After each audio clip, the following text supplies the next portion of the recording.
I'm Troy Garris, partner Wiener Borowski-Kiter and chair of the Regulatory Compliance Committee of the TMBA.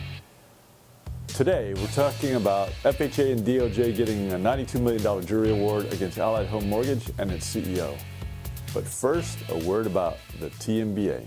A lawyer in a fedora. Shut up and sit down.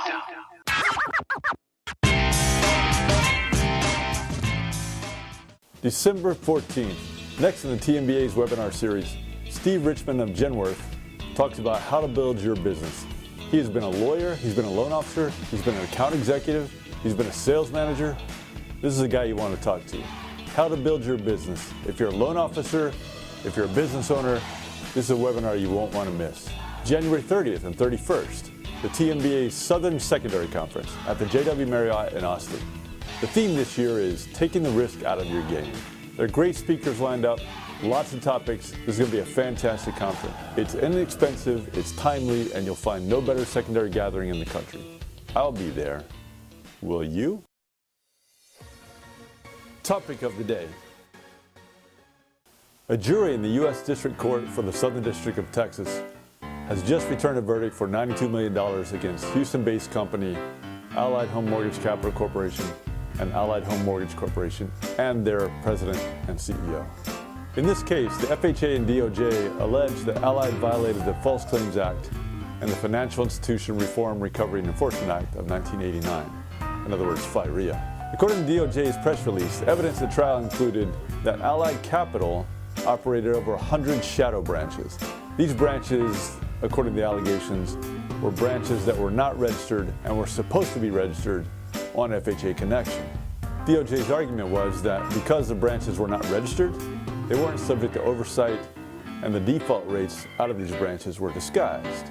The allegations against Allied Corporation were that Allied Corp had improperly underwritten and certified compliance on over 1,100 loans. For Allied Corporation, DOJ says that Allied Corporation had improperly underwritten and certified compliance on over 1,100 loans that actually were recklessly underwritten.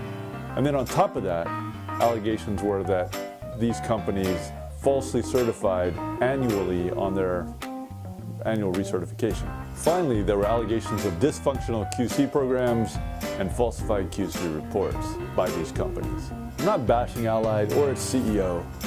I'm hoping the outcome is wrong, they appeal, and the decision is overturned. I'm telling you because FHA lenders need to be very careful. DOJ and HUD have a lot of tools at their disposal if they don't like you.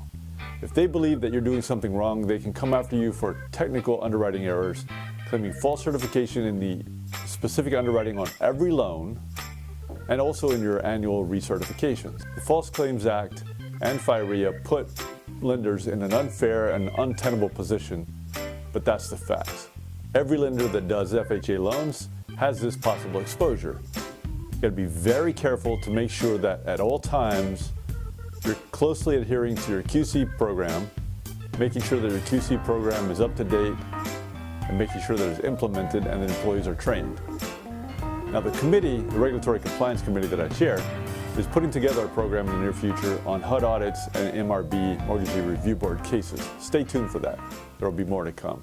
Forward this video, share it, subscribe, and comment below.